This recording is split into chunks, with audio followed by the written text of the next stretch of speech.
पढ़ेंगे हम एक्सरसाइज 17.4।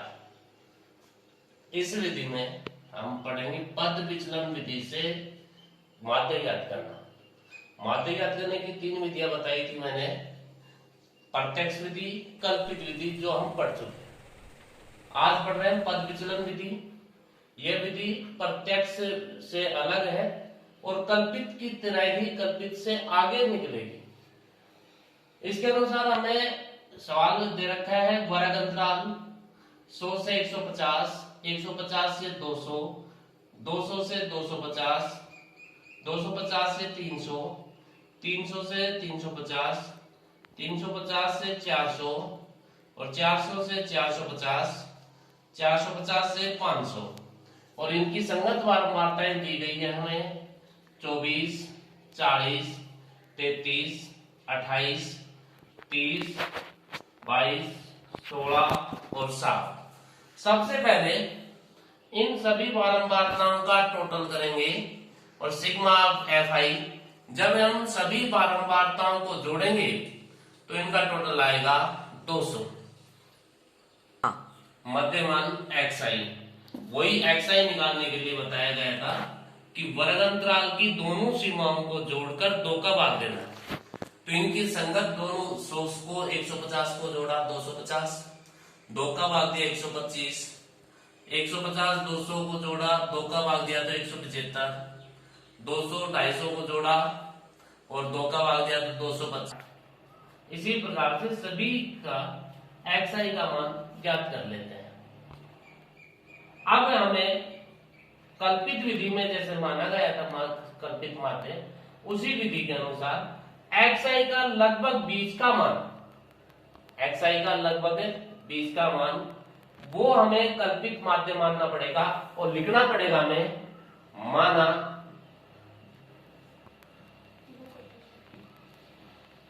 कल्पित माध्य ए बराबर एक्स आई का लगभग 20 का मान।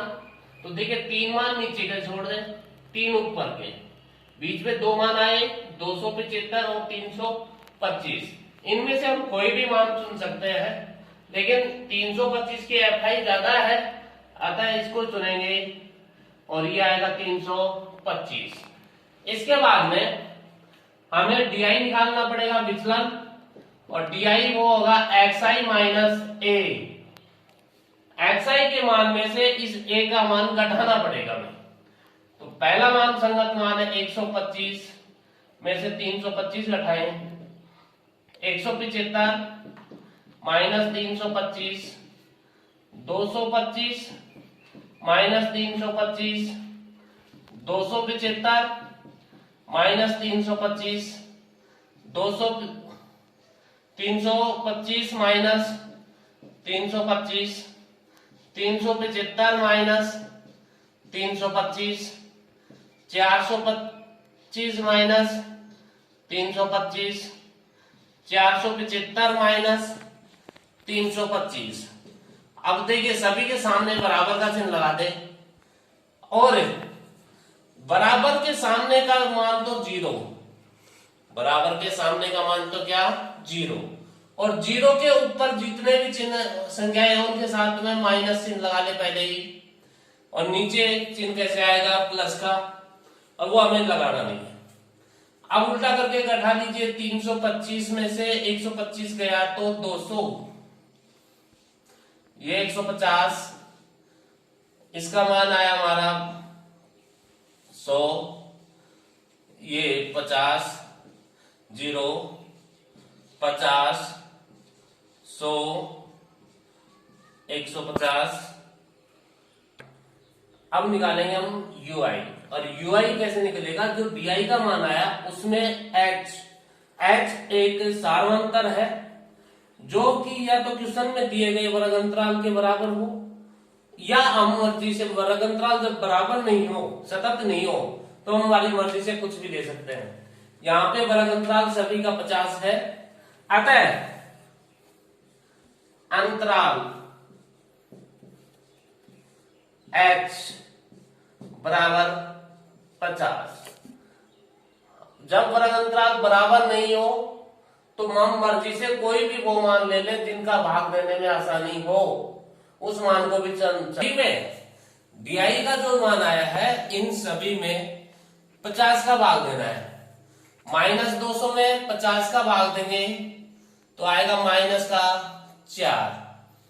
-150 में 50 का भाग देंगे तो -3, -2, -1। 0 में 50 का भाग देंगे तो 0 ही रहेगा। 50 में 50 का भाग देंगे तो 1, 2 और 3। ठीक है, आए समझ में? अब FI को और UI को गुणा करना है। FI UI 24 को -4 से गुणा करेंगे तो 24 चौक 96, माइनस के 96। 40 को गुणा करेंगे -3 से, 40 को -3 से गुणा करेंगे तो माइनस का 120। इसी प्रकार से हमने सभी FI को UI से गुणा कर दिया संगत को, और माइनस का अलग से टोटल किया, प्लस की संख्याओं का अलग से, और इसके सिग्मा FI UI निकाला। वो आया क्योंकि माइनस का 310 और प्लस की संख्याओं का टोटल आ रहा है 75। ये आया माइनस के 235। ठीक है, अब इसकी सहायता से माध्य निकालने के लिए फॉर्मूला x बार बराबर a plus h sigma FI UI बटे सिग्मा FI। ए हमने कल्पित माध्य माना था 325 प्लस h अंतराल है हमारा कितना है 50 गुणा FI UI कितना है हमारा माइनस का 235, सिग्मा FI कितना है हमारा 200। अब देखिए 0 से 0, 5 एकम 5, 5 चौक 20। अब 325 प्लस और माइनस मल्टीप्लाई होगा तो माइनस 235 बटे में 4। अब इस सवाल को आगे हल करने के लिए इसके नीचे या तो 235 में 4 का भाग दें, या इसके नीचे क्या लगा लें 1, और इन दोनों का एलसीएम इन दोनों का 4। अब 1 का भाग देंगे 4 में तो 4 आएगा।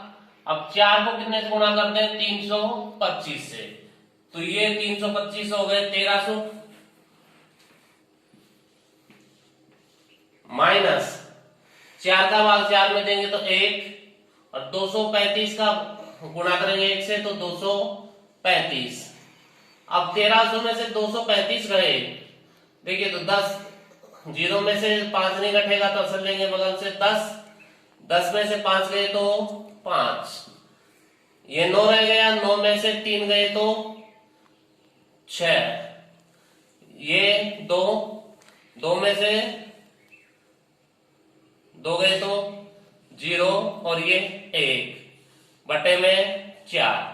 अब 1065 में भाग देना है कितने का 4 का, और जो भी है जो आपका होगा आंसर। समझ, ये जो विधि है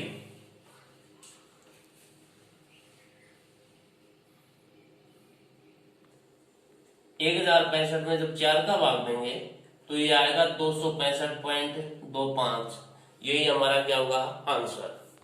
देखिए माध्य की 3 विधियां हैं, जब तक नहीं कहा जाए तब तक हमें उस विधि का प्रयोग नहीं करना है। औसतन हमें कल्पित विधि ही काम में लेनी है, जो कि कल पढ़ाया था, ये सीधा DI और FI DI निकालना था। अन्य विधि कभी काम में लेंगे जब हमें दिया गया हो कि इस विधि से याद कीजिए। एक और चीज, माध्य चाहे प्रत्यक्ष से निकालिए, चाहे कल्पित से निकालिए, चाहे पद विचलन से निकालिए, इन सभी के आंसर एक ही होंगे। कोई सी विधि से निकालो उत्तर क्या रहेंगे, एक ही रहेंगे। ठीक है।